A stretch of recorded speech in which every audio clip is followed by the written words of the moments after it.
Hey, welcome to Genre Exposure, a film podcast. Join us as we explore the wide world of cinema, broadening our horizons one movie at a time. I'm one of your hosts, Dustin, and as usual, I'm here with Michael. Hey, guys. And Jason. Hey, everybody. What's up, guys? How you doing? Doing good. I accidentally sighed during your I did, too. Yeah, you totally surprised us on that one. We both just like, oh, life. I didn't know you were ready. I wanted to pause, and then I was like, no, if I finish it, we can just mute that out later. Then Jason and I just are full of ennui about the entire day. So I guess you're not doing good then. No, we're doing good. It's just tiring time, man. It's your normal ennui. It's your standard, everyday sort of. I think we're probably about the same as everybody in the world right now. Pandemic's raging. Again. Yeah. People are stupid, so we can't do what we want to do, and yeah. But we can watch movies and talk about them. We can watch a shit ton of movies. That is always our solace. And it is still our most holiest of season for horror fans. Yes. October, Halloween month. Christmas. Well, there's some great Christmas movies. There are, yes. But that's later. That's a couple months later. Yeah. We'll get there. So this is our second in our string of episodes where we're just going to focus hard on horror films, celebrate October, celebrate Halloween. We already do a lot of horror films anyways, but who cares? We love them. I don't know if I really picked a horror film. I mean, it falls in the horror genre. Mm. I think it could be argued that the previous one wasn't really a horror film either. But if you were at the video store, both of these movies would be in the horror section. Yeah, for sure. They would not be in comedy. For sure. Yeah. So what are we talking about today? We're going to be talking about 1986 TerrorVision, directed by a dude I can't pronounce his last name. Ted Nicolaou. Nicolaou. Yes. So Ted Nicolaou. I mean, I don't even know why you guys let me talk, because when we were watching this goddamn movie, I couldn't even pronounce the name of the band that does the... How did you say it? Fibonacci. Fibonacci. We'll get to them a little bit later. Oh, the Fibonacci. Isn't that Fibonacci? He was like, oh, yeah. Yeah, I'm the special one of the podcast. But we got things to get to. It seems like we definitely need to warm up first. So before we get into this movie, let's talk about what we've been watching recently. Yeah, what have we been watching? What have you been watching, Michael? I actually took a little bit of a break from heavy stuff. I usually watch a lot of heavy stuff during the week. Mm-hmm. Like anything that's kind of depressing, I watch during the week, so I'm not like dragging down my weekend with the heavy stuff. But I took a little break on it, and I just watched something to make myself happy. And we kind of have touched on this a little bit, that like, I think we did it on our elevated horror episode, that sometimes it's okay just to watch a movie. Oh yeah, definitely. Something to make you feel good. Yeah. So I had not watched this yet, but I watched Raya, The Last Dragon. Oh, okay. How was it? I dug it a lot, man. Yeah. Like, I mean, it's kind of the exact same premise as most modern Disney movies, but it had some really cool stuff.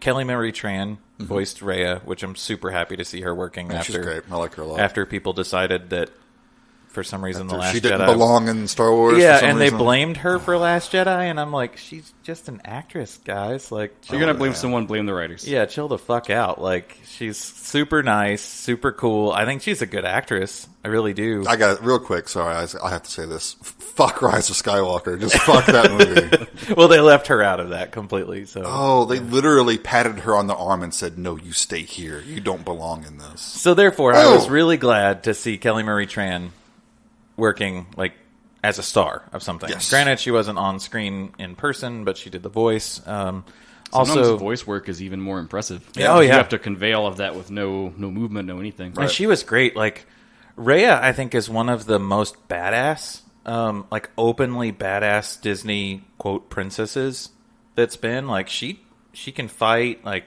she kind of kicks ass all the time. I really like Awkwafina as well. I think she's pretty funny. Yeah, she's great. So she played the dragon in this one. Some kind of fun things. I really enjoyed it. It's very lighthearted. The monsters, the bad guys, are super cool. They're animated really well. They're called like the Drood or something. Not the Droogs, right? Not the Droogs.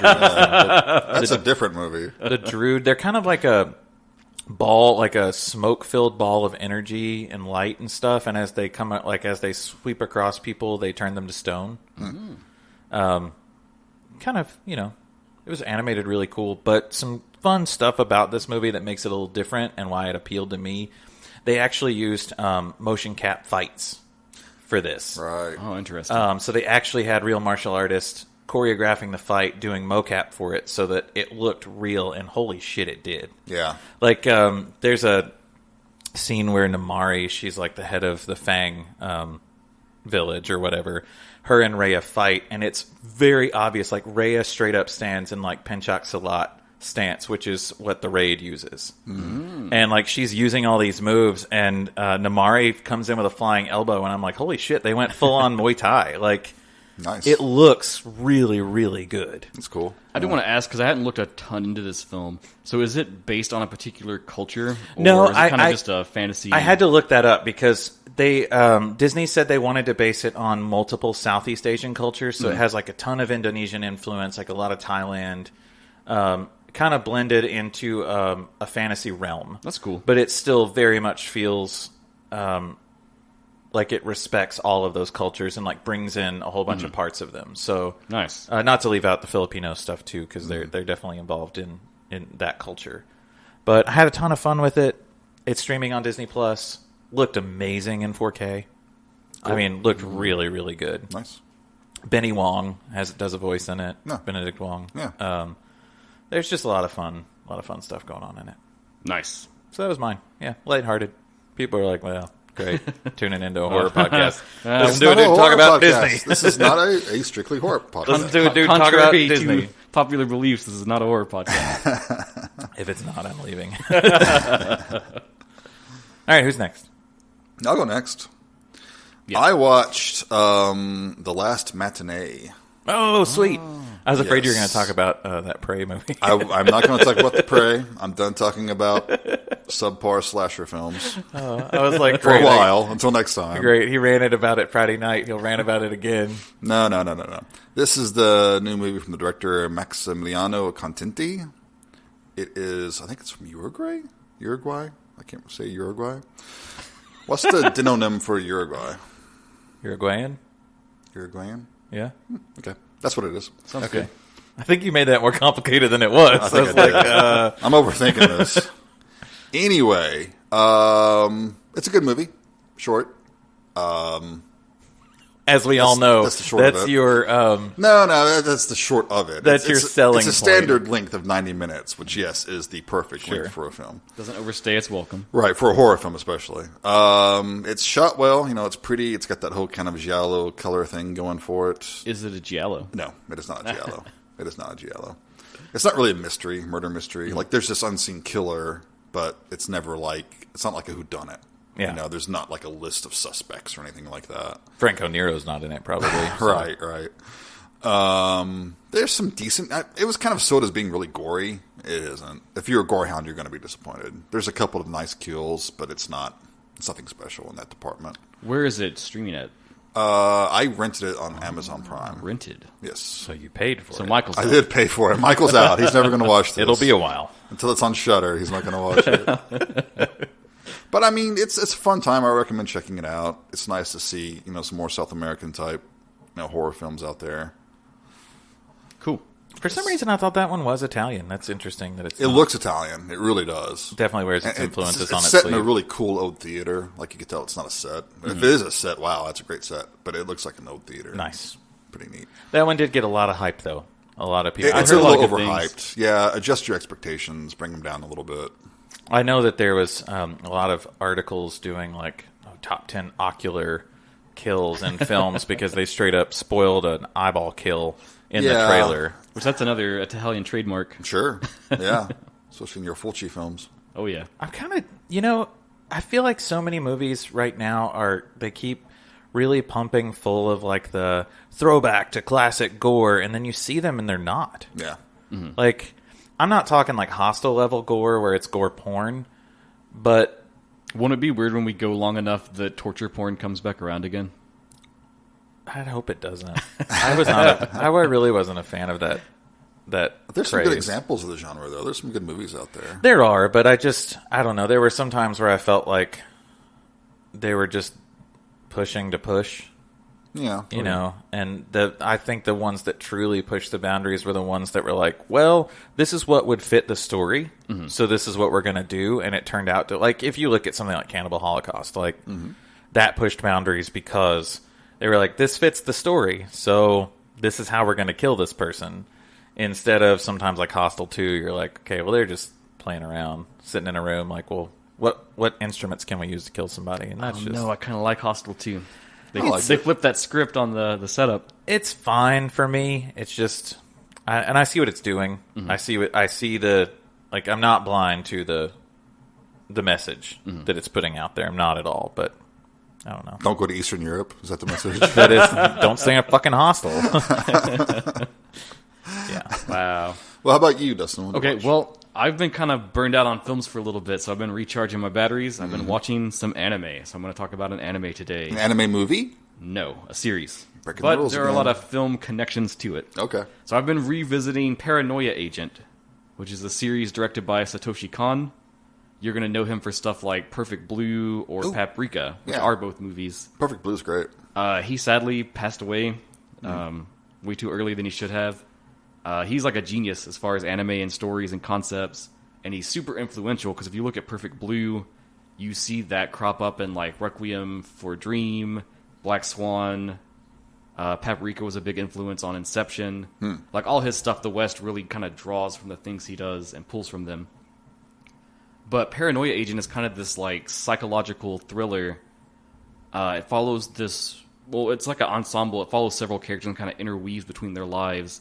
And at the core of it, there is this like serial assaulter called Little Slugger, and it's like an elementary school kid that rolls around on inline skates with a bat and will just kind of rush up on people and beat the crap out of them. Cool. And so each episode, you're kind of following. What the fuck is wrong with you? That's cool. It's a cool idea, for a Each movie. episode, you're like following kind of one character, and they have some sort of drama or like weird psychological issue.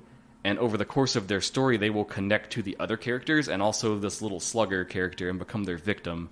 And kind of your through line is two detectives that are trying to crack the case.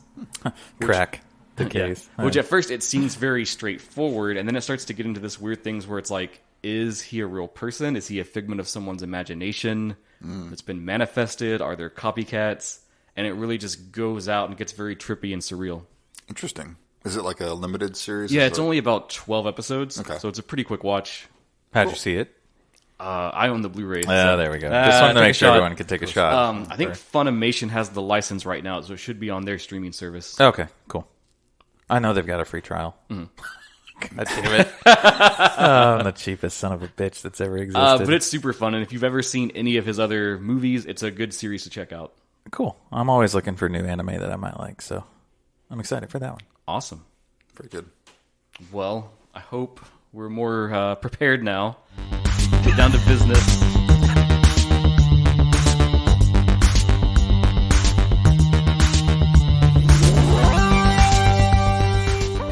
All right, 1986, my pick, the year I was born. Oh, God. Yeah. Right off the top, what genre is this? So Wikipedia lists it as sci-fi horror comedy. I'd say that's pretty spot Pretty on. succinct, yeah. Yeah. I think it's easy to say like it's horror comedy. And you know what's funny is it gave me a very Blood Diner vibe. And when you go on IMDb, they'll kind of show like recommended movies as like, oh, if you like this, you might like this. And Blood Diner was one of the first ones. I kind of think that might have been what spurred me to want to watch it again because this genre is one of my absolute favorites. I don't like. I mean, I love serious films. Oh yeah. But sometimes I just want something that doesn't take itself seriously. It knows exactly what it is. That I can just like sit, have a couple drinks to laugh, and just, have fun with a movie. Right.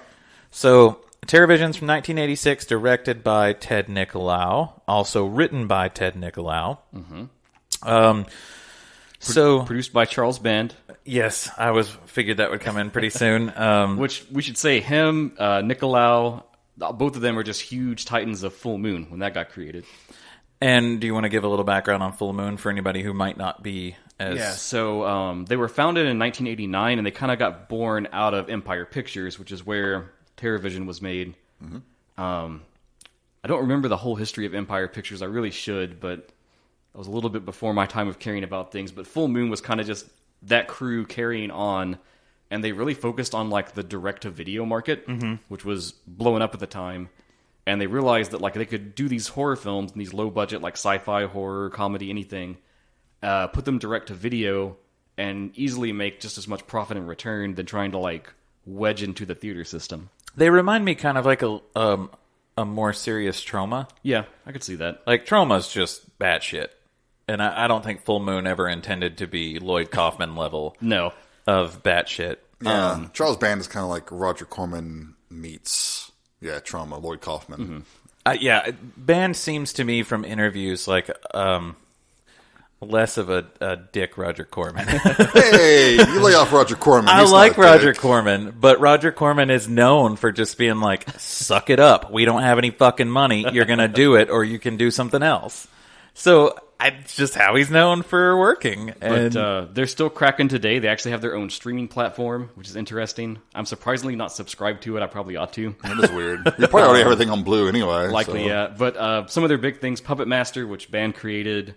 Ted Nicolaou actually made the Subspecies series, which is this awesome line of vampire films that they put out. I saw the first one. I never saw the sequels for some They're reason. all great, and I think he's actually working on a new one with them now, like the 5th one for the series. Wow. interesting. And then notably, the score on this one is done by Richard Band, who also made the like title track for Puppet Master, and he worked on a lot of other Full Moon films doing the music. So he wasn't the first choice. Really? For this. There's a great little small documentary on. We watched this on the Shout Factory Blu-ray re-release. And it's a 2-pack, right, with something else? Yeah, it comes with TerrorVision and Video Dead. Nice. It was the like when I got it, it was $10, and you like that's a stupid cheap price. I think it's like 15 right now. On There's Amazon. no reason to Awesome not deal. own this if you love this kind of stuff. Video Dead's worth watching too. But no, they originally had approached like a lot of bigger names to do this. They also wanted some.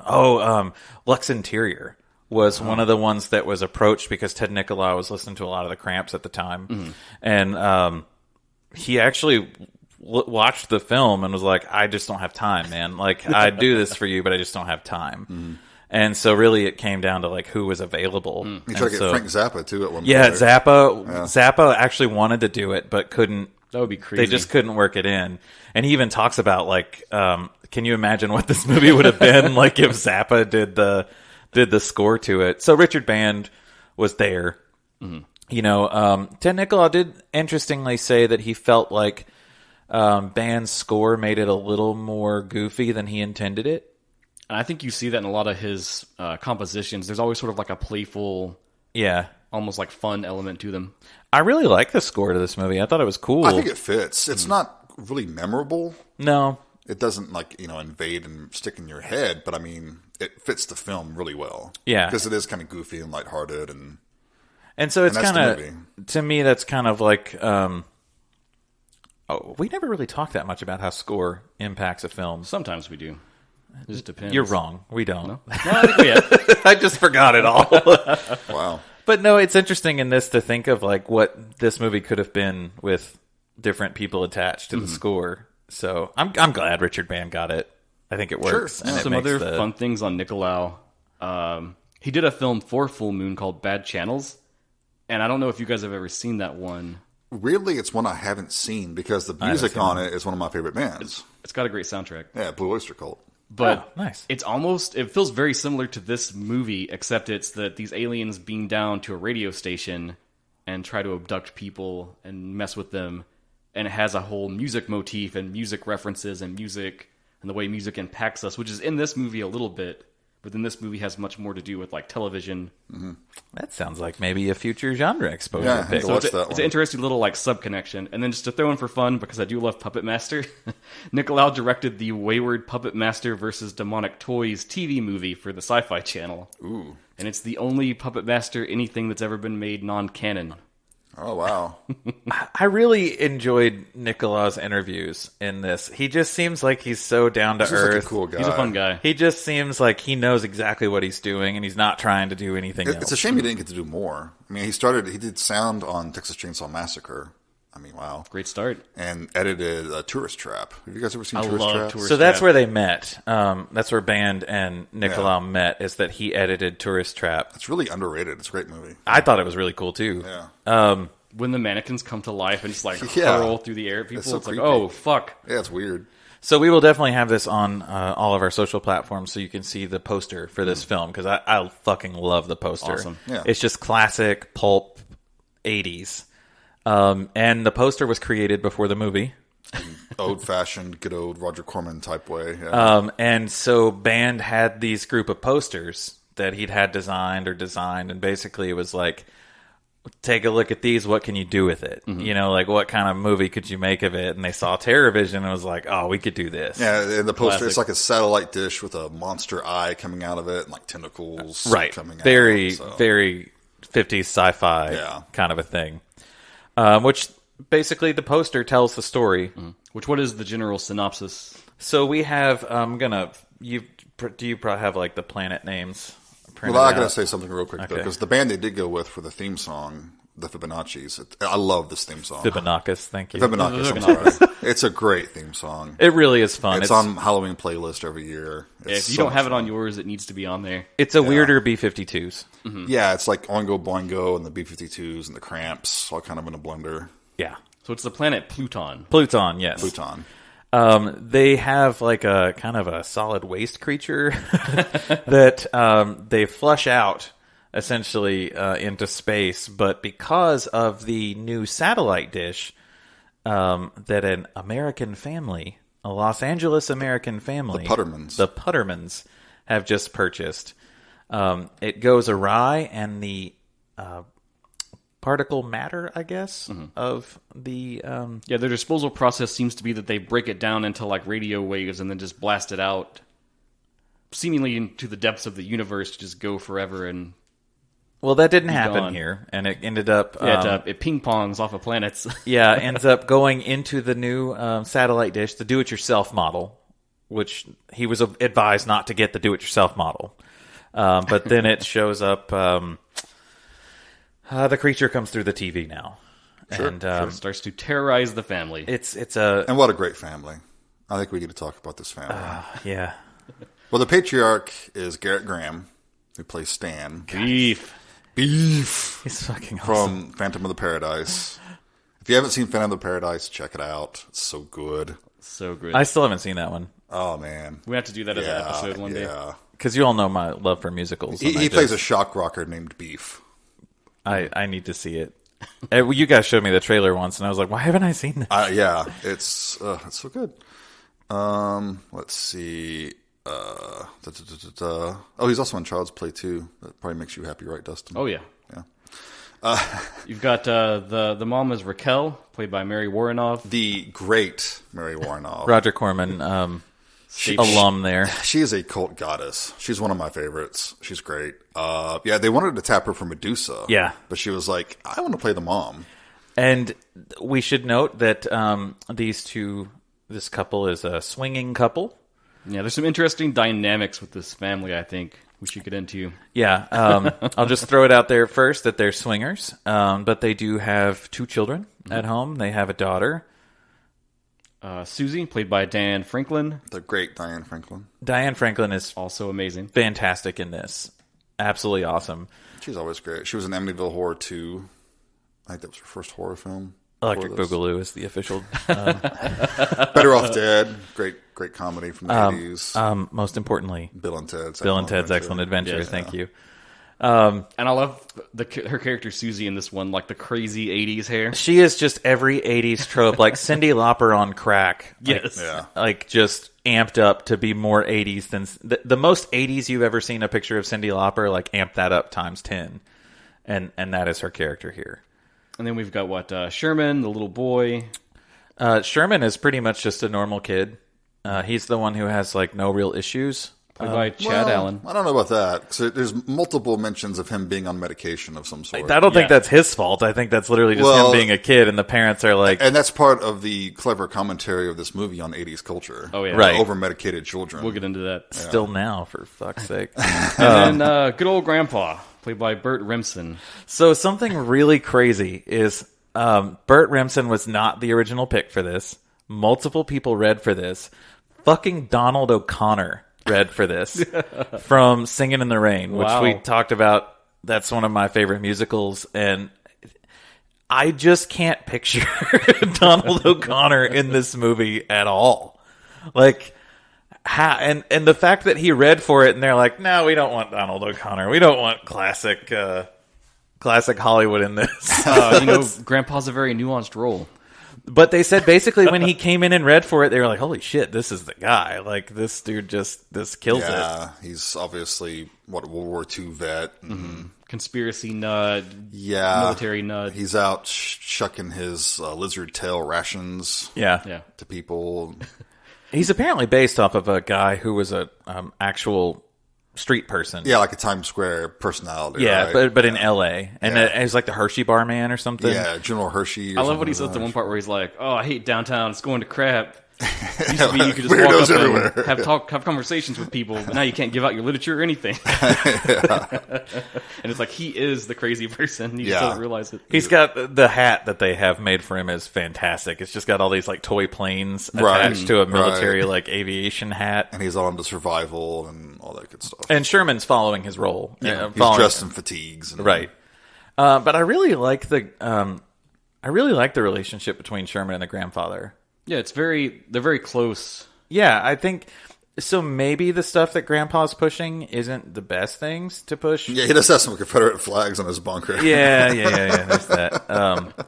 But like the paranoia and stuff's probably not the best thing to push on the kid or whatever. But notably, the parents kind of ignore them. Yeah, they do. And so this kid is mostly raised by his grandpa. Are busy. They got things to do. The kid's mostly raised by his grandpa, essentially. Like, his grandpa's always watching him. Well, the sister seems pretty protective, too. She does, yeah.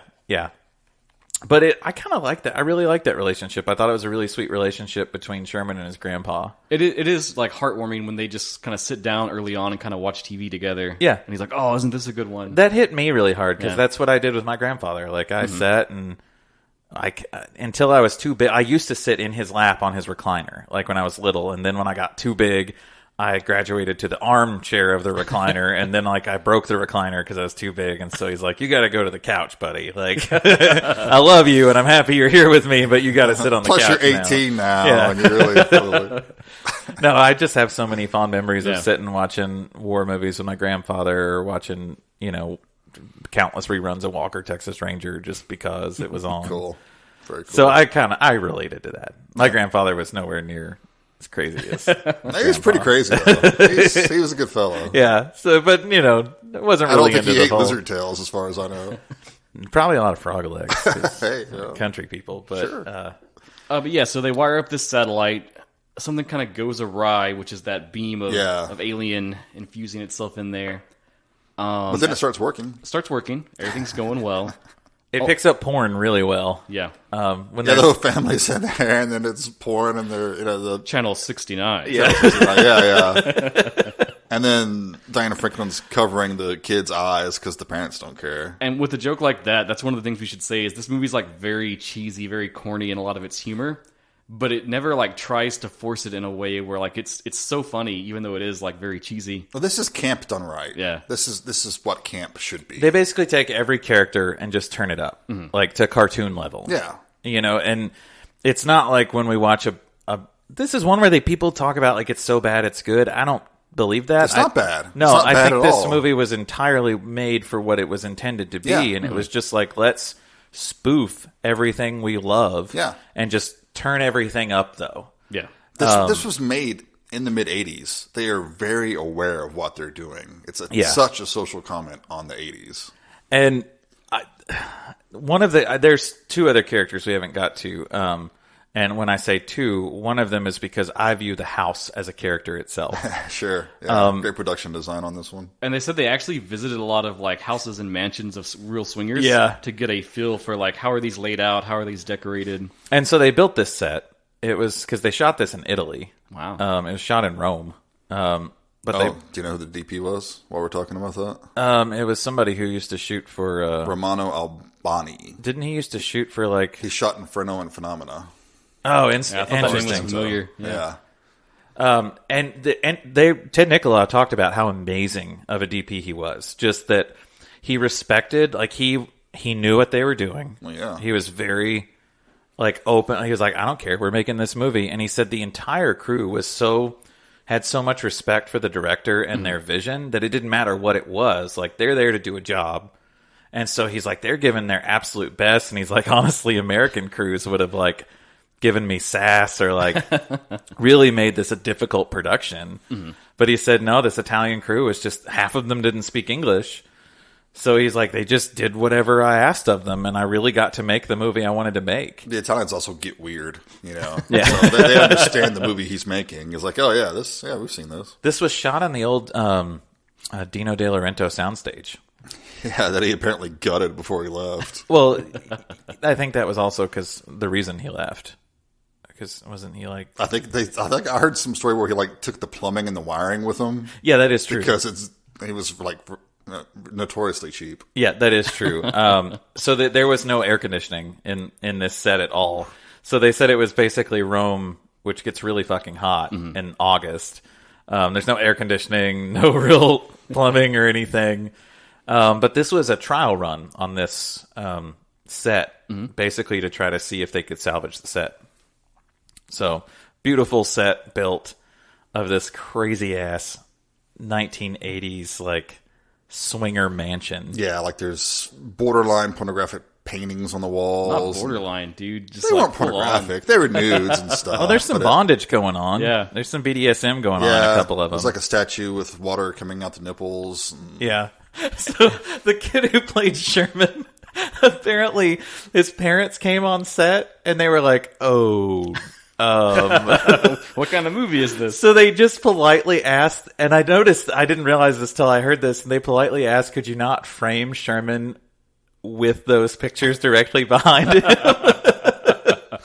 Yeah. They were cool about it. They were like, okay, and the actor who played Sherman was like, I didn't really know what was going on, man. He's like, I'm running around there in army fatigues and an M16 machine gun. I'm not paying attention to the titties on the wall or anything. That's great. Yeah, so this wonderful house that at every turn is this weird 80s just thing. Yeah. And Stan loves it. He's like, oh, it's my pleasure dome, my pleasure palace. So we do finally get introduced to the final character of the film. Well, there's several others. A couple others, but like the Major one that character. spends the most time with us, which is Susie's boyfriend. OD. Jonathan Grease. He's great in this. Grease, I think. Yeah, I think that's how they pronounced it in the I think documentary. most people would know him as Uncle Rico in Napoleon Dynamite. Oh, shit. Yeah. Oh, shit. I did not know that was him. Yep. God damn. But he's great in this. He was fantastic. He goes all out. He's a heavy metal loving, stud wearing, leather clad, long haired stud. Yeah, let's just just straight say it. stud. He turned everything up to 11. Yeah. As far as like what he's doing and his emoting and everything. He's constantly air guitaring. And all what the I time. love about that is even if he's in the background and not even like important in the scene, he's still air guitaring. Yeah. He's so committed to it. He even said, he was like, man, I'm having so much fun with this, but if this doesn't work, I'm just an idiot.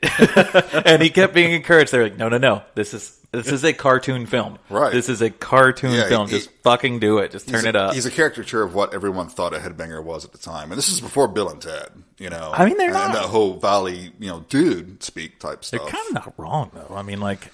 No. I've met... But then you have to ask yourself, are the headbangers now that look like OD only a caricature of what... Character of a character. Character of a character, yeah. A copy of a copy. Yeah. To a degree, yeah. I mean, it's a calculated look. Because he's wearing a very obvious wig in this that's, just like got some braids and bad haircut, very heavy metal 80s rocker. And they got some good theme synergy going on. He's wearing a Wasp t-shirt, and earlier in the movie when they're kind of flipping channels, they stop on MTV and they're playing Tormentor. Yeah. There's Blackie Lawless right there on the screen, yeah. And he asked the kid, says, hey, little dude, are you in the metal? Kiss the boot. Yeah. And he puts his combat boot up to the kid. And I was looking up Mary Warrenoff stuff, and this has to be a reference. And this is how cool Mary Warrenoff is. She was in a 1966 Andy Warhol film called Kiss the Boot. Interesting. So that had to be a little reference to that. That wouldn't surprise me at all, because Nicolaou seemed to be very aware of every single...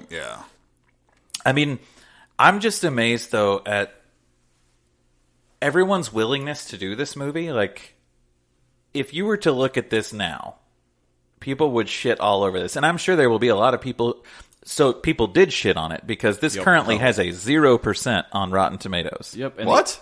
0% out of 9 reviews, and the average user rating is 3.3 out of 10. What the fuck? It was a critical bomb on every level, even when it aired in theaters. Well, that I get. It was actually pulled after 4 days of screening. To me, this is one of those movies, you get it or you don't. There's no in between for this. And I was discussing this with my wife after we were watching it. One of the reviews I read said this is in no way scary, and I'm like, it's not supposed to be. I told you it was. And I'm so tired of that. I'm so tired. I'll get on a soapbox and say I'm so tired of people judging a movie by saying it's not horror because it's not scary. It's a very reductive way to judge a horror film. Scary is so subjective. Like, if you want to say this movie had no jump scares in it, therefore I didn't find it scary, okay, well, maybe you should reevaluate how you're judging a film. This very much is trying to say something. It's very satirical, and it's just playing on horror and sci-fi tropes, but easily falls within that genre, because where else are you going to put it? Oh, for sure. Yeah. I mean, and technically we'll get to it in a little bit, but the ending's pretty bleak in the scheme of things. Yeah, that's great. It is. So OD shows up. OD actually, one of my favorite things is how he almost code switches for the parents. Right. Hey, Mr. Putterman. Yeah, he goes into like very polite, handshaking dude. Mary Warnov's into him. She's like looking him up and down. She wasn't at first. No. She's looking at him like a grunge head at first, but once he's kind of polite, she's like, okay, yeah. Yeah. He says something about how she has a nice outfit on. She's in her aerobics outfit. And I think that's when she's like, oh, okay. Yeah. She's a swinger. She knows what's up. Yeah. Yeah, exactly. The parents have plans. They got to go out because they're going to swing. If everyone has plans, the parents are going to go out with a couple. Which I love how they just tell the kids this. We're swinging tonight. Susie and OD are going to go on a date, and it's kind of just Grandpa and Sherman left to enjoy TV and spend the evening together. Yeah, and they come across a strange channel while doing so. They come across a good channel, though, too. Oh, Medusa. Yeah, the horror hostess. This is another loving tribute to the thing of the 80s. Yeah. Medusa is a wonderful cross between Vampira and Elvira. And Medusa. And Medusa. And a Gorgon. Played by Jennifer Richards. Yeah, she's great. There wasn't a whole lot that was said in the documentary about her other than basically she just had the assets for the part and that she was... what did Grandpa say? Look at those Hooters! Oh, that line absolutely got me. I was just dying. I do like her character, though, because her horror host persona is very sultry and alluring. But then when she's off air, she's just very sassy, very cuts to the point. She had that kind of New York vibe to her. Tough New York. Yeah, give me a brew, give me a smoke. Yeah. She's not taking any shit. And she's really our contact to the outside world for this film, because everything takes place within this one set piece. Yep. But she's our view to the outside. The only way that Sherman can really get help, essentially, because he tries to call the police. But why does he try to call the police? What happens? Well, that is when. What's the official name for the monster? I don't know if it has a name. It's just a creature monster thing. Oh my gosh. So when this thing finally shows up... Because the alien that's trying to stop it's called Pluthar. Yeah. Pluthar's very genuine, just like sanitation worker. And he cuts into the feed. It's known as the Hungry Beast. Hungry Beast, yes. I knew I had heard them refer to it as something. Yeah. And he cuts into the feed a few times, and he's tring to talk to them and be like, "You're in danger. Destroy your satellites. Destroy your TV." And the sound's muted; they can't even hear him. But when you finally hear what he says, the notable thing I noticed was he says, "Destroy all TVs, all satellites for 200 years." Yeah. Yeah. And it's no one's going to do that, though. I wouldn't do it for 200 minutes. What are you talking about? I'll take my chances with the Hungry Beast. It's the 80s, man. I need my MTV, all right? But the Hungry Beast turns out to really not be that bad of a thing. It's just a creature that's not necessarily its own fault. But he manifests through the television. He has the ability to come in and out of the television. And it's this great practical monster that's just huge. Big gloppy. Yeah, very goopy. Looks like maybe a dog that was in Seth Brundle's teleporter pod or something, and there was an accident. Yeah, he has... everything's asymmetrical with this creature. There's one giant eye, one little eye, claw. everything is very, and it's also very gloopy. That's my favorite term for this kind of stuff. The 80s was all about the gloop, man. Is gloopy. Do you have the name of the, is it Buechler? John Carl Buechler. Buechler. Buechler, who did the effects. Monster design. But also somebody that we lost in 2021, Cleve Hall. If you guys might remember him, he did that sci-fi show, The Face Off. Yeah. Worked on this film as well. Did a lot of stuff with the 80s. He died in 2021. Sad. Pretty young. But he gives some interviews, and he's really one of those, like, he never got the name recognition as, like, K&B Effects and, like, Nicolaou and Kurtzman and all those people. But he was right there. Like, he worked on all of these teams. He was very influential, had a great eye for 80s horror and kind of knew what he was doing. He worked on this film as well. That's awesome. Cool. And you know Buechler's work, too. You've seen it. I mean, he worked on Reanimator. He is probably best known for directing Friday Part 7. Oh. Yeah. Which one is that one? New Blood. Okay. The psychic one. Yeah, okay. The one that Dustin doesn't like at all, but I kind of champion a little bit. We don't need another Friday the 13th. I love Jason's makeup. I love his look in that one. It's all right. Yeah, so they actually built this thing in the States.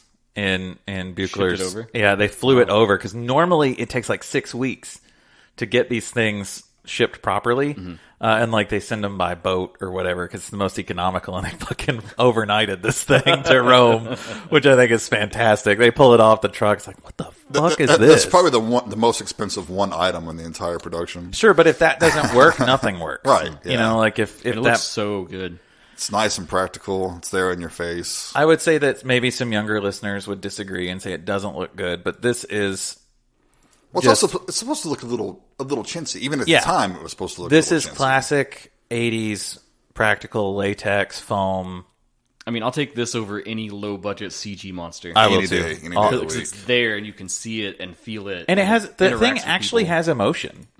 In just the little range of movement that it has, you sense emotion in it, and like what's done with it, it feels like a character. It's not Like, I love some of the times when it gets, like, happy almost, and its eyes start to kind of roll and spin. Yeah. Yeah, he's also voiced by fucking Megatron himself, Frank Welker, which is awesome. Really? Yeah, I didn't know that. That's pretty great. yeah. I was afraid there wasn't going to be enough stuff about this movie that we could like give some There's fun, tons of stuff. Yeah, fun background because this movie got shit on pretty heavily. So yeah, as it manifests, the first victim it takes, unfortunately, is Grandpa. Yep. Wasn't it getting Norton first? The, like, satellite That's guy? right. Oh, Yeah, yeah. He came back to work on that. Yeah, he got him. But I think that was more or less off screen. Yeah, wasn't it? there wasn't any. We didn't really see it happen. We see him gloopify Grandpa. Like he just all gets digested and just falls in this big puddle of spew, and it's great. Yeah. But then he goes back into the TV. The monster does. It like took its victim, and Sherman comes out and he's like, "Oh, Grandpa, where's Grandpa?" so now Sherman goes into mode of like, I need to find Grandpa. Well, now Swinger parents show back up to the house. And they've got a couple along with them. Spiro and Cherry. Yes, Cherry is God, the accent she did in this is just fantastic. Played by Randy Brooks. it's kind of your typical '80s bimbo type character. She did the like, oh my God, look at that pool kind of a thing. They essentially said she had also had the assets for the part because she eventually does get down into a bikini to jump into their pool in their pleasure dome. But also they said just because when she came in red, she just did that accent. Like they didn't even ask her to. She just did it. And they were like, perfect, well, yeah. yep, you're in. Like And Spiro is Greek, right? yeah. Yeah. Played by Alejandro Rey. He goes for it. He's swinging for the fences. It's so good. Swinging for the fences. But dude, just over the top, like very interested and like very charismatic. He's going to make a margarita. It's a famous family recipe for margarita. And it shows him making the margarita. It's just booze. There's nothing else in it. It's just straight liquor. But yeah, they come home. Sherman tries to warn them about the monster. Right. And this is where we get into the thing about, like, I'll make you take your pill. Yeah. To keep acting crazy. Yeah. And even Cherry's like, should we go? And she's like, no, it's fine. I'll give him his pills. She drags this kid. Like, she literally drags him through the house. Pushes him in the bunker, Grandpa's bunker. Which that's where the monster kind of messes with them. Because it has, like, the decapitated head of Grandpa, and it, like, mimics his voice. Yeah, because she's getting down there for Grandpa. He's like, just taking care of business. I'm just taking care of business. I'm not sure. Yeah. That part creeped me out a little bit. Like, Grandpa's down there just, like, jerking it in his little his little bunker room. And like, just let me finish up. I'll be done in a minute. Medusa got to me. Well, can't blame him there. Yeah, but once she literally does throw him into... Locks him in. Locks him in. Yeah. This poor kid. So you kind of see the family dynamic, and that definitely the mental problems that Sherman has, that the family claims he has. The parents are too busy partying. They're ignoring their children. They're over-medicating them. They're locking them up in bunkers with perhaps dangerously unstable grandpas. Well, this is a current thing that happens. Leaving the TV to be the babysitter. Mm-hmm. This is, and we'd say like the 80s, but this is now. Like, I mean, the amount of parents who go to doctors and say, like, my kid's got ADHD, and they're like, no, they don't. You're just not disciplining them. Like, you're just not being a parent. So they were like, well, let's just give them something, and then they'll settle down. And they'll just sit down and leave me alone for a while. Yeah, so this was like basically the same thing that's happening here, only they just locked him in a bunker. Right. He did have rations and stuff down maybe there, parents don't swing as much as they used to these days. I'm not sure. I don't know. It's not really the crowd I run in, so I don't really... It's not? Oh, okay. It also, we should note, wasn't the crowd that his parents ran in either, because they were had to look at classifieds. Yes. To find... Well, this is before the internet. You know, that's how you had to do it back then. Well, I was thinking more like word of mouth might be like... You know, you'd be like, well, I know some swingers, and instead they're like looking up classifieds. Sure, but you got to find the swingers first. Okay, so I guess, yeah, they apparently hadn't had great luck, right, finding swingers. So now they have Spiro. They think they hit the jackpot this time. Yeah, because Stan and Cherry pair off, and Spiro and what's Mary Warren's name? Raquel. Which I love how I can't do it, but I love how he rolls the R. Raquel. Yeah, he's great. But the whole time, while they're pairing off, though, Spiro can only talk about Stanley. I talked about what a manly man. He's such a manly man. Is Stanley a manly man? And we cannot underscore how much he's going for it in this role. It's great. Of just like, every time the camera's on him, he's just like eating the scenery as much as he can. So there's a little bit of gay panic here, but it's not that bad. No. I don't know. Because obviously, Spiro's asking if Stanley's into the dudes. But he just straight tells him, he's like, I'm Greek. Yeah, I follow the Greek ways. And I'm Stan, Greek. when he finds out, Stan's like, oh, we got to straighten Spiro out. But he's not like really pissed about it. He makes like one offhanded comment that's kind of like, ooh. Yeah, that's true. It was the 80s. Yeah, that one doesn't age well. But I do like the early setup, though, when they're first coming in, and he's kind of, like, showing them around the house. And Spiro asks, like, oh, this architecture, the way it is, it's Greek, right? And then he goes, no, it's Roman. Yeah. So it's almost like that. They set up that divide between them before you get to, like, the actual what's going on there. Sure. And I guess where I'm looking at it through a modern lens, Stanley was totally flirting with Spiro too. Yeah. Like, he was really just laying it on thick. So then when he finds out that, like, Spiro's interested in him and he gets all offended, I'm like, well, what are you thinking, dude? Like, look at the signals you were throwing out. But I think he's just that boneheaded that he... Sure. He's just all about getting... Yeah. But when he thinks he's going to get lucky with Cherry, though, he goes and gets in this Speedo thing and is, like, freshening himself up. And it's just... ham upon cheese in this scene. It's fantastic. It's great. All the while, the monster is doing its thing, messing with Cherry. Sherman. Yeah, it does get Cherry because they have a TV in where the pool is. Of course they do. Yeah. But the pool is rigged with all of the latest technology. And like with this panel, Stanley can make bubbles appear, like a steam, lights, control all the music and everything. I mean, it's a pretty bitchin' pool. I could probably do without all of like the bondage. So you want a swinger pad without being a swinger? Is what that'd be you're saying. nice. Yeah. Okay. I think that'd be okay. Cool. Yeah. Well. Yeah. And Sherman, in the meantime, he tries calling the cops. I think he's a crank caller. Yeah, because he's talking about monsters. God, man, the kid's a noob. He doesn't know what to do. Yeah. You don't mention monsters, even if there is a monster. Well, so when the cops won't listen to him, he calls Medusa. Because Medusa is on TV saying she wants to hear all of your kinky things that you want to tell her. Call the horror host. It works in Fright Night. Yeah. What year was Fright Night? About the same time. 87, maybe it was made a year later. Interesting. Yeah. And I love how she sets it up with this like joke story about how she has a man over and he looks at her and gets turned into stone. And then she's like, that's why I like collars better. Yeah.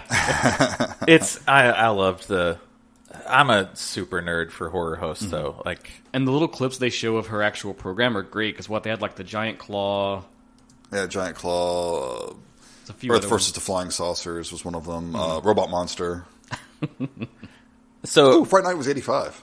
oh, interesting. So I wonder if that was. I mean, this Could've seems been a like bit the of script was influence. probably written in like a day. So I'm sure it was a couple of weeks. you're being generous. Surely a bit of inspiration.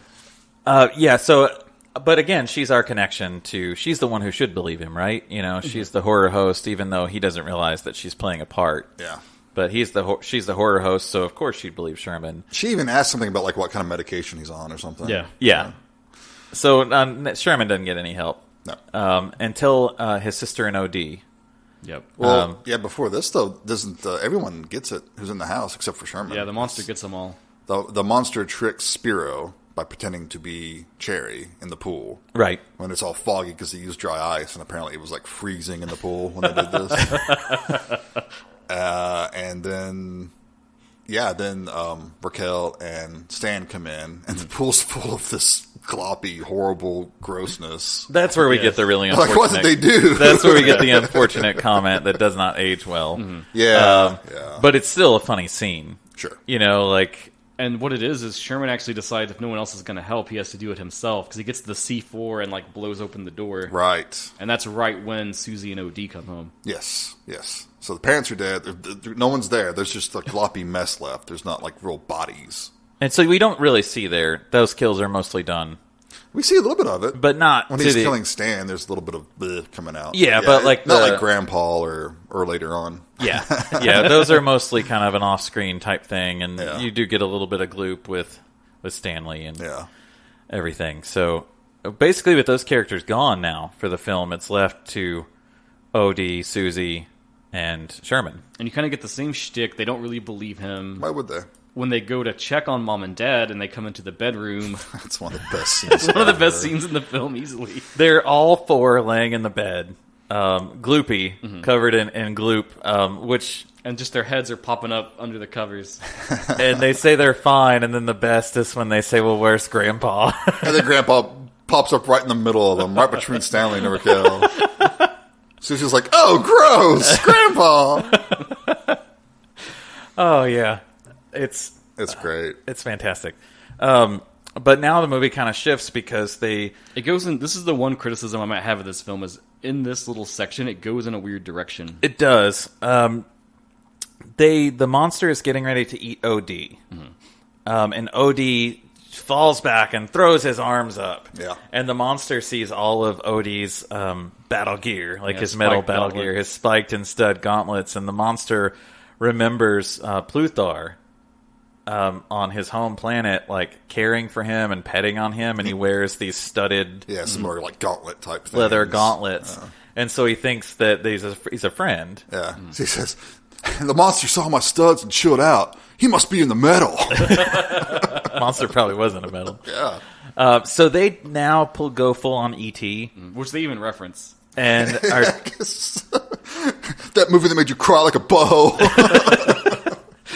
OD constantly refers to everyone as a butthole, Yeah. which I think needs to come back. I think we need to start. It's great. like, because it's not overly offensive, but it's like offensive enough. yeah, like I feel like now we just jump straight to being like, "What an asshole" or something Yeah. like, and everybody's offended. But now if we were like, "You're a butthole," Right. you're not that offended about it, right? No. You're kind of puzzled and Yeah. offended at the same time. Okay, I'm confused. How I live my life. So now they go full on ET, and they're actually trying to teach it. They start trying to teach it how to talk, Showing know it how to names. eat, showing it food, which is the most important thing. Well, Music. barely beyond TV, Yeah. Food's just marginally more important than TV. Yeah. They got the priorities straight. And then, music too. Susie shows him music, and it's like playing classical at one point, and Odie's like, don't ever listen to that trash. It'll rot your brain. And so he puts in his own tape that he's recorded, his demo, and full on emotes out his metal vibe of like, rocking out to his own music. Interestingly, apparently the sound system that they were using is super sought out now. It's a vintage piece that's supposedly... I was scanning it was Sanyo's first CD player model, the DAD-8, or DAD-8. Nice. And apparently a lot of people are after it because it's like a great piece of equipment. It was only made between 83 and 84, and it's considered one of the rarest and with the best quality. The vintage is the way to go, so I could totally see that. Fucking hipster. It is. I'm sorry, I'm not a hipster. You were listening to it before it was cool, weren't you? I was listening to it when it's all that there was. We didn't have anything else. I remember when CDs came out, all right? Yeah, but like the film really slows down at this part. It does. It kind of gets a lull to me. And the only big development is that they decide they're going to try to make some money off of having this monster to show it off to the world. In typical, it's still following its satire, like the first thing they think of to do, let's just get rich off of it. Yeah, they're punks and metalheads, but they're still capitalists. They're still Americans. So they try to call Medusa to get her involved, and she doesn't want anything to do with it. And so they try to tempt her with this thing of like, oh, we're having a party. You should just come on over. Yeah. And the cop shows up. Yeah. Who was in Reanimator, I think. Yeah, I think he had a bit part in Reanimator. Yeah, he claimed, he was like, I guess they wanted me because they saw me in Reanimator. It's like, I think you just showed up, dude, and read for the part, and you fit the bill. So, but the cop does get his hand eaten off. Yeah, it's a good scene. Yeah. Good classic makeup effects, gloopy, fun. I think based on our interactions right now, it does show that the movie does lull right here. Yeah, it does. So. There's a couple of slow parts, and that's something that really keeps this from becoming a classic. And that's really, though, to me, like the only glaring problems with it. Yeah, I think they were trying just to give this. I don't know. They were trying to give it a little more depth, and when it didn't need it, it's called padding, Michael, or story. It really does, because like they off the parents so quick. It could have been 80 minutes, and that would have been fine. If it was a 10 minutes shorter. But I think we do get decent development between Sherman and Susie, though. You kind of see a little bit more of how protective she is of him, and how she's aware that her parents are kind of non-parents. Yeah. And so she takes it upon herself to kind of take care of Sherman.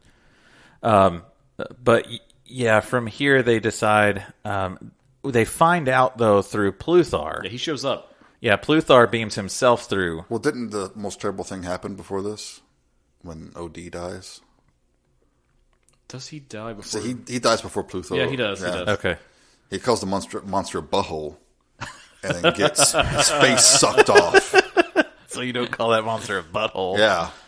But we find out through Pluthar, though, the reason that those have to be exterminated is because they go into a hunger rage. Yeah, they start to mutate. And basically... Can't stop eating. Yeah, they just eat everything around. But we also learned that on their planet, and before that, they're treated basically like a dog or just a normal pet. They're a pet, yeah. So when Pluthar shows up, he's like, oh my god, what have you done? This is... We have to stop it in some way. And so we kind of move to our finale. They set up this hilarious, maybe happy ending where it's like, oh, our parents are dead. And he's like, oh, we can take their genetic material and fix them. Clone them, basically. And then they're like, you mean it's going to be clones? And he's like, no, they'll be real. Those have to live in these little, isolation tanks. Aquarium, yeah. And in the meantime, Medusa has arrived. Yes, she's blitzed. Yeah. And has decided to just come. She's party hopping, though. She's encouraged, though, because there's a cop car there. And she thinks, oh, maybe this is a great party. And she comes in and she sees the alien talking to the kids. And the alien has his laser rifle or whatever it is. And the kids are putting down their weapons because he's convinced them, hey, I'll go take care of the monster. We'll sort this regenerate your parents. But she thinks that he's the monster. So she comes up and bashes him in his little space helmet. I love that she's still wearing her Medusa. Oh, yeah, too. right. Well, so great. But then Pluthar's head fucking explodes. Yeah, it's great. It's great. And they're like, what did you do? She's like, I saved you. Oh, yeah. So this is kind of where the film wraps itself up. Yep. And by wrapping itself up, it does something kind of different, that wasn't fully expected. Especially for a funny movie. Yeah. I mean, I don't remember. Does Sherman get away? No, they all one die. gets away. I thought they all The ate monster him. shows up and eats them all. I thought everybody got eaten. Yeah, they all die. At the very end, you see Medusa come out to her car, and she's telling her driver, who's been asleep the whole time, I guess. Yeah. Back to the studio, I think is what she says. But, she's like half monster. Yeah. She's, and I think I even made the comment while we were watching this of how much Slither reminds me of this movie. Like how many instances there are. Like Grant when he turns into the giant slug monster thing. He looks so much like I bet James Hungry Gunn Beast. didn't see this one either. And it's funny because like Blood Diner, the monster kind of gets away in the end. Yeah. Continue. Yeah. That's true. We accidentally. There's also wrestling in this movie. Oh, yeah. There's a little bit of wrestling. There's a little bit of wrestling on TV, so we actually tied them together. This would be a good double feature back to back. Oh, definitely. I would say that for sure. And then if you just go ahead and finish it with Video Dead, because you've already got it on the disc when you pick this one up. Yeah, watch Video Dead. It's fun. It's not great, but it's fun. Then we fade out basically to the Fibonacci doing The awesome theme song. Oh, God damn it. It's a fun movie. It's just a fun movie. The bad thing is I didn't have to out myself on the podcast of did. saying that I called it Fibonacci. You own it. But yeah, sometimes I just say stupid shit because I'm not the brightest person in the room. Everybody makes mistakes. And I make a lot of them. It's good. It's good to just own it and live with it. Yeah, Fibonacci. Check them out. Actually, even the soundtracks would pair great. Like from Blood Diner. The weird band in that one. What was? Do you remember their name? I don't recall. It's already voided from my mind. Yeah. Well, if you go back and listen to our The Blood Diner White Trash episode. Review is the album. I know that. If you missed the previous installment of Genre Is Exposure, it go back Dino and listen. Lee? I think. I think it's something like Fucking that. know. Like I just remember it was a Cramps wannabe guy, so that's all I remember. So this is a movie with a 0% rating on Rotten Tomatoes. That is a crime. That is What a crime. do we think of it? Do I want to go first? Yes, you do. I'll go first. It's my movie, so you know what I thought of it. Yeah, I love this movie. I unabashedly love this movie. It's one. I guess I'm part of the guilty party because I remember seeing this on VHS back in the day, and I just never picked it up. I don't know why. I watched the worst junk back in the day. I don't know why I avoided this one, but then I finally watched it. Like when it came out on DVD or Blu-ray. Yeah, and I wish I had seen it back in the day, but. If you've lived through the video store days, chances are this was on the shelf Yes, at some point. collecting dust somewhere. I think part of the problem was that there was such a plethora of choices back then. There was so much stuff, even I couldn't get through it all. Only because the movie lulls here and there. That's the only reason why it's not 5 stars for me. But I give it 4.5 stars. There you go. Woo. There you go. Yeah, it's such a funny, great movie. It's got such great camp, such great actors. If you don't enjoy this movie, we can't be friends. Oh. Whoa. How about you, bold Dustin? statement. What do you think, man? I love this film. I saw it originally in high school, but I hadn't revisited it till we watched it for the podcast. So I kind of wondered. My memory had gotten a little shaky. I wondered if it would hold up as much as I loved it. But yes, I loved it. It was great. I remember the first time I came across it, I was on the Full Moon kick, and I saw Ted Nicolaou, Charles Band, and I was like, oh, automatic, I'm watching this. Sure. And I love it. It's so funny. It's so much fun. There's so much great little practical effects with the monster. It does lull. That is my only gripe with it. So, honestly, 4.5 stars from me, too. All right. The last time I saw this movie, I was ripped. And I think it was when Jason got the Blu-ray, because we were roommates at the time. I'm sure it plays well for that, too. Yeah, because I remember... I remember loving it when I saw it, but I didn't remember a whole lot about it. Mm-hmm. And it's because I was just completely drunk when we were watching it. But as we were watching, I was like, "Is this the movie with the bunker?" Yeah, this is that one. So this is one of the instances where I felt like it was hard for me to pick this movie because we'd all seen it. But it had been so long, I was glad to go back at it again. I'm happy to rewatch it anytime. But I'm also like, I want more people to see this movie because I think the sheer lack of reviews of it on Rotten Tomatoes and IMDb tell me that not really a whole lot of people have seen this. Or the people that have seen it are ruining it for everybody else because the reviews I don't think are fair. No. And with this recent nostalgia we've had for the 80s, this is a great movie to watch for those people because... This is what you want. Right. I think a lot of people would see this now and be like, oh, they're making fun of the 80s. It's some sort of retro pastiche. No, this was the 80s. Yeah. This was made in the mid-80s. And especially when... To me, I love art that's aware of itself. Yeah. Mm-hmm. I don't like stuff that's stuck up its own butt, its own buttholes. It's a butthole. And it's not afraid to just goof. Yeah. You know, just to go full on, I want to make something stupid and funny. And I feel like even in modern cinema, we don't get that much anymore. You know, like... I was never a fan of the Scary Movie or all the spoofs of... Those are too, like... There's something about the way they are. They're really forcing and trying to make the jokes. Yeah. And it never feels natural to me. And so this is more of my type of comedy, where I like the comedy that's really smart, and then I like the comedy that's just stupid. Mm-hmm. And this is so, like, cartoony slapstick. Like, if you love Looney Tunes or anything like that, it's that same sort of humor almost. But I'm completely with you guys. I think that lull in it does take it down to where I don't... It's not one that I'm like, oh yeah, this is the best party movie ever. Because there is that lull.